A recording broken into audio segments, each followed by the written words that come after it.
Selamat datang di sesi pembahasan mendalam kita.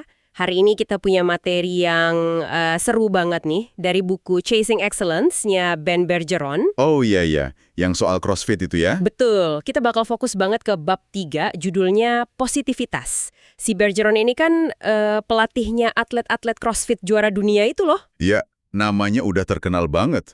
Dan kali ini nih, buat Anda semua, kita mau coba gali lebih dalam, kenapa sih pola pikir positif versi Bergeron ini, bukan cuma sekedar kata motivasi biasa gitu loh. Bener, kayak ini tuh komponen krusial katanya. Sesuatu yang bisa dilatih, bukan bawaan lahir aja, buat performa puncak. Nah, itu dia. Berlaku di olahraga, tapi juga ya di kehidupan kita sehari-hari. Dan kita bakal lihat buktinya dari cerita atlet-atlet elitnya langsung. Oke, nah ini bagian yang langsung bikin saya, penasaran banget di awal bab. Ada kontras yang gila banget. Coba bayangin ya, ini pagi hari kedua CrossFit Games 2016. Atlet-atlet ini tuh baru aja lewat hari pertama yang, brutal banget pokoknya. Melelahkan parah. Terus ada dokumenter, namanya Seven Matosian, dia wawancara beberapa atlet pagi-pagi. Oke. Atlet pertama yang dia tanya, jawabannya ngeluh semua. Lelah lah, jadwalnya kacau, kurang tidur, pokoknya semua disebut. Wajar sih ya, kedengarannya. Wajar banget. Tapi, abis itu, si Seven ini nyamperin Katrin Davidsdottir. Dia kan juara bertahan waktu itu. Kondisinya sama persis sama atlet pertama tadi. Lelahnya sama, jadwalnya sama gilanya. Terus? Responsnya gimana? Nah, ini dia. Jawabannya tuh 180 derajat beda. Dia kedengeran ceria, malah kayak semangat gitu. Aneh kan? Hah, serius? Padahal kondisinya sama ya? Sama plek. Nah, pertanyaannya kan, apa sih yang bikin beda banget sikap mereka ini? Ini yang mau kita bedah sekarang. Menarik. Oke, coba kita lihat konteksnya dulu deh, biar kebayang situasinya kayak gimana. Sip. Jadi awal bab 3 ini bener-bener ngeritain suasana pagi hari kedua Games di Redondo Beach itu. Atlet ini tuh bukan cuma capek biasa ya. Mereka itu baru aja kayak dipaksa gitu perjalanan dadakan ke The Ranch. Oh, tempat lahirnya CrossFit itu kan? Yang legendaris. Iya, itu dia. Terus di sana langsung dihajar 3 event berat. Belum selesai, Belum selesai. Ada lagi? ada lagi. Pas pulang, naik pesawat, pesawatnya delay berjam-jam. Jadi mereka baru bisa tidur itu udah lewat tengah malam banget kayaknya. Waduh. Padahal paginya, sebelum jam 9:30, mereka udah harus bangun lagi buat event berikutnya. Renang di laut terbuka. Gila kan jadwalnya? Astaga. Itu sih bener-bener nggak ada waktu buat recovery ya. Brutal banget. Makanya bisa dimaklumi banget kalau pagi itu suasananya penuh gerutuan lah. Banyak atlet yang ngeluh terang-terangan. Capek parah, jadwal nggak masuk akal, kurang tidur banget. Bahkan nih, ada yang sampai mikir serius mau boikot event renang pagi itu. Saking ngerasa udah keterlaluan. Oke, jadi emang kondisinya berat banget buat semua. Nah, di tengah keluhan massal ini, wawancara si Sevan tadi jadi kunci ya. Banget. Dia nangkep kontrasnya itu loh. Atlet pertama tadi, dia bener-bener numpahin semua unek-uneknya. Capek banget gara-gara perjalanan malam, harus bangun pagi buta. Terus dia ngerasa kompetisi tahun itu jauh lebih berat dari sebelumnya. Iya ya. Plus, ngeluh nggak ada hari istirahat sama sekali. Kalau didengar sih, keluhannya logis semua kan? Logis banget. Siapapun di posisi itu mungkin bakal ngerasain hal yang sama. Terus si Catherine? Nah, giliran Katrin Davidsdottir ditanya pertanyaan yang mirip. Gimana rasanya? Jawabannya pendek tapi nusuk. Saya merasa baik, gitu katanya. Hah? Baik. Iya, dia malah cerita detail, dia berhasil loh tidur lumayan di lantai bandara sama di pesawat. Terus soal nggak ada hari istirahat, dia malah bilang bagus. Semakin banyak volume, semakin baik katanya. Wah. Terus kesan dia soal kompetisinya gimana? Dia bilang luar biasa. Gitu aja, beda banget kan sama yang pertama. Beda jauh. Ini nih yang menarik banget. Situasi objektifnya kan sama persis ya. Eventnya sama, beratnya, delay pesawatnya sama nyebelinnya, tidur sama-sama kurang, tapi interpretasi mereka atau persepsi mereka soal situasi itu beda total. Yang satu ngelihatnya sebagai tumpukan masalah, hambatan. Si Katrin, dia kayak milih buat ngelihat sisi lainnya. Mungkin malah ngelihatnya sebagai tantangan, kesempatan. Nah, ini dia contoh nyata kekuatan positivitas yang mau diajarin Bergeron. Ini bukan soal nutup mata dari kenyataannya, tapi soal gimana kita milih cara merespons kenyataan itu. Tapi kan jujur aja nih, bersikap positif pas lagi susah banget gitu rasanya kayak ngelawan naluri nggak sih? Kenapa ya kok lebih gampang gitu loh buat ngeluh atau fokus ke yang jelek-jelek? Buku ini bahas ini juga kan? Ya, dibahas kok. Dan penjelasannya cukup mendasar, ada hubungannya sama evolusi, sama cara kerja otak kita. Jadi gini, demi bertahan hidup selama ribuan tahun, otak kita itu emang udah kayak diprogram gitu, buat lebih merhatiin dan lebih ingat sama pengalaman negatif. Oh, jadi mekanisme pertahanan diri ya? Betul, mekanisme survival. Kayak contoh di buku itu kan, buat nenek moyang kita dulu, jauh lebih penting ingat lokasi misalnya, singa lapar ada di mana, daripada cuma ngagumin sunset. Masuk akal, masuk akal. Atau ingat buah beri mana yang beracun. Itu lebih penting daripada ingat mana yang manis ya. Persis. Fokus ke ancaman itu ningkatin peluang buat selamat. Jadi, emang ada semacam bias negatif bawaan di sistem kita. Kita otomatis lebih waspada sama bahaya atau ketidaknyamanan. Oke, jadi ngeluh atau khawatir itu sebenarnya wajar ya? Wajar banget secara biologis. Tantangannya adalah, respons alami ini nggak selalu ngebantu kita di zaman sekarang, apalagi kalau tujuannya performa tinggi. Nah, ini nih poin pentingnya. Jadi bias negatif ini dampaknya apa sih ke performa? Cuma bikin bete aja atau ada efek nyatanya? Oh, dampaknya nyata banget. Dan bisa diukur. Riset yang dikutip Bergeron itu nunjukin kalau negativitas itu ya berhubungan langsung sama penurunan performa. Gimana tuh penurunannya? Orang yang kejebak pikiran negatif itu cenderung jadi lebih lambat, terus kurang akurat pas ngerjain sesuatu. Sebaliknya, kalau positivitas, itu malah konsisten dikaitin sama peningkatan performa. Oh iya? Iya, orang yang pola pikirnya positif itu kebukti lebih cepat dan lebih presisi. Dan ini nggak cuma di atlet loh, berlaku juga buat dokter bedah pas operasi, juru ketik, bahkan pemain biola profesional. Macam-macam bidang. Wah, luas juga ya efeknya. Pantesan si Bergeron ini keras banget soal positivitas di tempat latihannya. Dia butuh atletnya siap mental biar bisa nyerap latihan berat, biar bisa benar-benar nge-push batas mereka. Tepat sekali. Kan susah yang ngelatih orang kalau pikirannya udah mendung duluan. Sebagai pelatih juara, dia sadar banget nggak bakal bisa ngeluarin potensi terbaik atlet kalau energinya habis buat ngeluh, nyalahin situasi, atau fokus ke hal-hal yang nggak bisa dia kontrol. Mental negatif itu penghalang besar buat maju. Nah, ini nyambung ke 3 aturan keramat di gymnya dia, CrossFit New England atau CFNI itu kan, yang terkenal banget. Aturan ini katanya benar-benar ditegakin ya. Iya, katanya sih gitu. Ada 3 tuh. 1, jangan pernah ngerengek, whine. 2, jangan pernah ngeluh, complain. 3, jangan pernah cari alasan, make excuses. Keras juga ya. Kenapa 3 larangan ini jadi kayak pilar utama di sana? Kok kesannya agak ekstrim gitu? Kesannya emang gitu. Tapi ini nyambung ke ide utamanya Bergeron. Positivitas itu bukan nasib, bukan sifat bawaan, tapi sebuah keterampilan. Sesuatu yang harus secara sadar dipelajari dan dilatih. Sama kayak kita ngelatih otot. Oh, jadi kayak skill ya, bukan bakat. Betul. Selain otak kita udah punya bias negatif tadi, lingkungan kita, budaya kita, itu sering juga narik kita ke arah negatif.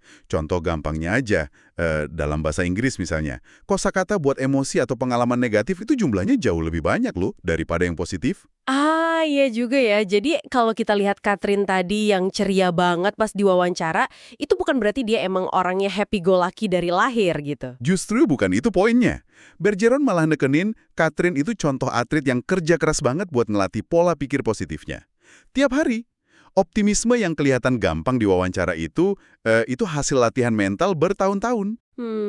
Itu skill yang diasah pakai disiplin, bukan cuma kepribadian. Dan ini sebenarnya kabar baik loh. Artinya, kita semua juga bisa ngelatihnya. Ada contoh latihan yang Kak Idrin nggak di buku? Yang sehari-hari gitu? Ada cerita menarik. Jadi, suatu hari di Boston, pas musim dingin, bulan Februari, dinginnya parah banget lah. Catherine ini baru selesai pemanasan panjang di luar gym. Pasti kedinginan banget kan? Pasti. Pas dia masuk lagi ke gym, dia udah hampir aja gitu nyeletuk. Dingin banget di luar. Tapi dia langsung nahan diri. Cuma bergumam, nggak jadi gitu. Wow, Kenapa? Kan emang dingin, itu kan fakta. Kenapa nggak boleh diucapin? Nah, pertanyaan bagus. Ini bukan soal bohong atau nyangkal fakta ya. Cuaca emang dingin. Tapi ini soal fokus dan soal kontrol. Kenapa kita milih buat nyuarain atau bahkan cuma mikirin dalam-dalam sesuatu yang negatif dan ya, di luar kendali kita? Kayak cuaca dingin, macet parah, atau mungkin bos yang nyebelin. Terus kenapa kalau kita fokus ke situ? Menurut Bergeron, kalau kita lakuin itu, kita cuma akan memperbesar dampak negatifnya ke mental kita, ke level stres kita, dan ujung-ujungnya ke performa kita. Kita kayak ngasih panggung buat hal negatif itu di pikiran kita. Oke. Jadi bukan soal denial, tapi soal milih fokus energi mental ya? Persis. Dan ini nyambung banget sama konsep psikologi yang, wah menarik nih, namanya frequency illusion atau ilusi frekuensi. Istilah ini dari Profesor Arnold Zwicky.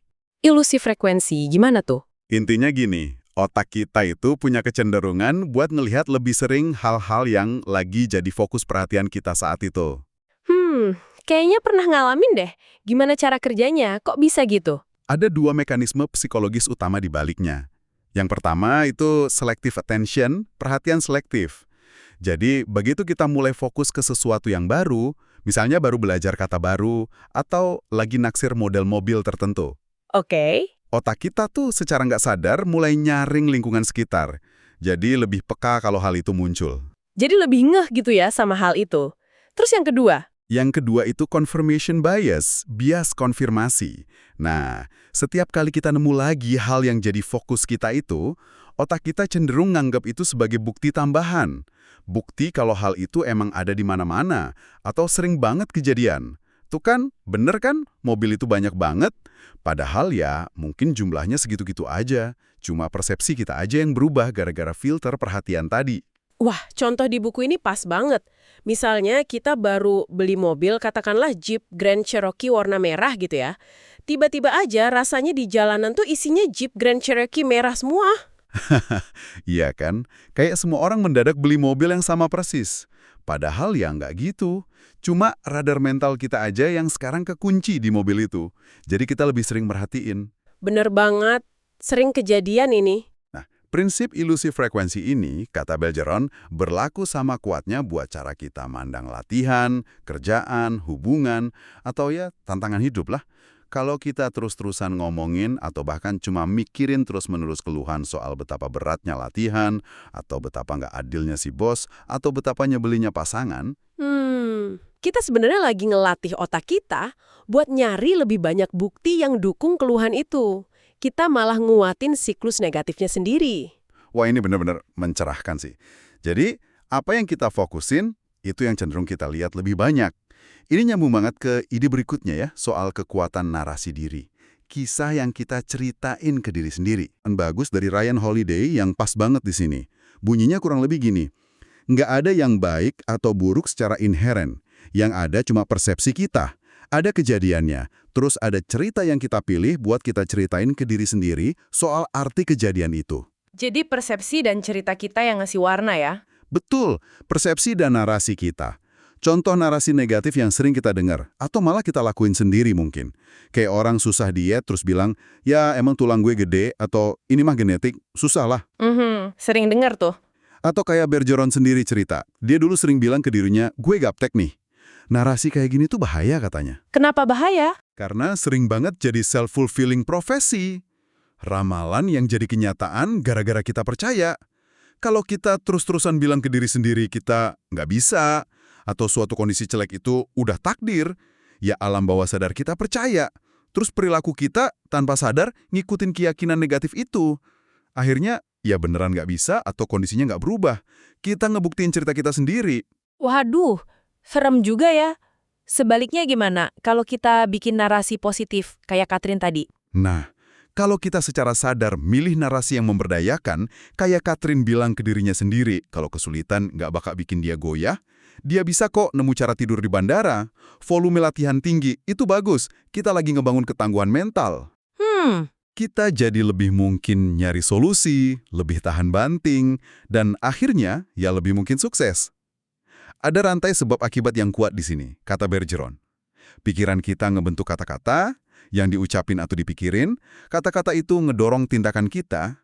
Nah, kumpulan tindakan inilah yang akhirnya ngebentuk takdir atau hasil akhir kita. Oke, oke. Coba kita tarik lagi nih ke Pantai Redondo Beach pagi itu. Dengan semua pemahaman ini, bias negatif, ilusi frekansi, kekuatan narasi, kita jadi bisa lihat situasi Katrin dari sudut pandang beda ya. Pola pikir positif yang udah dia latih itu ngasih dia keunggulan loh, bahkan sebelum lombanya mulai. Betul. Di kepalanya dia ngerasa baik, siap tempur. Sementara pesaingnya mungkin udah ngerasa kalah duluan, gara-gara kurang tidur, capek. Persepsi ini aja udah jadi senjata. Keunggulan mental itu nyata berarti ya? Nyata banget. Tapi ada satu hal penting nih yang Bergeron juga tekenin dan kita perlu ingat. Positivitas saja, sekuat apapun, itu bukan jimat sakti yang otomatis bikin sukses. Oh oke. Maksudnya? Maksudnya, positivitas itu nggak menggantikan kerja keras dan persiapan fisik. Katrin bisa tampil bagus di renang, itu bukan cuma gara-gara dia positif. Ah iya bener juga.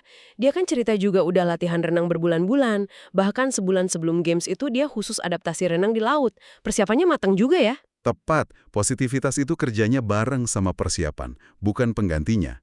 Dia finish ke-11 di renang itu kan hasil bagus buat dia, yang bukan perenang alami. Itu hasil kombinasi persiapan fisik yang benar plus mental yang kuat. Dua-duanya jalan bareng. Oke, paham.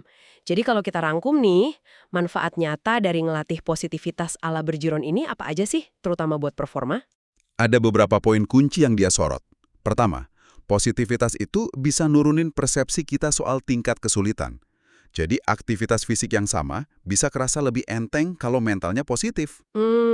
Kedua, ini bikin prosesnya kerasa lebih nyenengin. Ini penting buat jangka panjang kan, biar nggak gampang nyerah.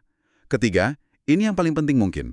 Positivitas itu ningkatin peluang kita buat tampil sesuai potensi maksimal kita. Ngeluarin semua yang kita punya. Oke. Dan keempat, kalau di kompetisi, ya jelas ini ngasih keunggulan. Apalagi kalau lawan kita lagi kejebak pikiran negatif. Wah, jadi intisari bab 3 ini kuat banget ya. Positivitas ala Bergeron ini bukan soal pasrah atau naif gitu ya, tapi lebih ke latihan kesadaran yang aktif. Disiplin buat ngendalin satu hal yang sebenarnya selalu bisa kita kontrol. Persepsi kita. Iya, persepsi kita terhadap situasi.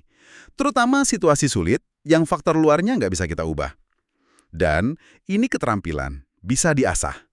Dampaknya langsung ke kemampuan kita buat perform maksimal. Nah, ini relevan banget buat Anda semua, pendengar kita.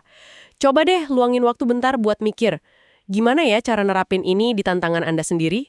Mungkin di kerjaan, kuliah, hubungan, atau pas lagi olahraga. Coba perhatiin deh, pas lagi ketemu kesulitan atau gagal gitu, cerita apa sih yang lagi Anda puter di kepala? Fokusnya ke faktor luar yang nyebelin dan nggak bisa diubah? Atau Anda bisa geser fokusnya ke respons Anda, ke narasi yang Anda pilih? Itu kan sepenuhnya di tangan Anda. Mulai dari yang kecil-kecil mungkin ya? Bisa banget. Mulai dari nahan diri buat nggak ngeluhin macet pagi ini misalnya. Latih terus buat milih narasi yang bikin kuat, bukan yang bikin lemes. Oke, nah sebagai penutup nih, kita mau kasih satu pertanyaan buat Anda renungan lebih lanjut. Buku ini kan banyak bahas gimana positif itu bantu atlet merespons kesulitan setelah kejadian ya, kayak Katrin tadi. Tapi ada nggak ya kemungkinan sebaliknya? Potensi bahayanya gitu. Kalau kita terlalu positif atau optimis, jangan-jangan malah bikin kita jadi kurang waspada, kurang jeli lihat potensi masalah, atau lalai mengantisipasi resiko sebelum kejadian. Menarik pertanyaannya. Gimana ya cara nemuin keseimbangan yang pas antara optimisme yang bikin kita maju sama kewaspadaan realistis yang lindungin kita? Nah ini coba Anda pikirkan sendiri ya. Oke, terima kasih banyak sudah menyimak pembahasan mendalam kita soal positivitas dari Chasing Excellence ini. Semoga ada insight baru yang berguna dan bisa Anda terapkan ya. Sampai ketemu lagi di sesi kita berikutnya.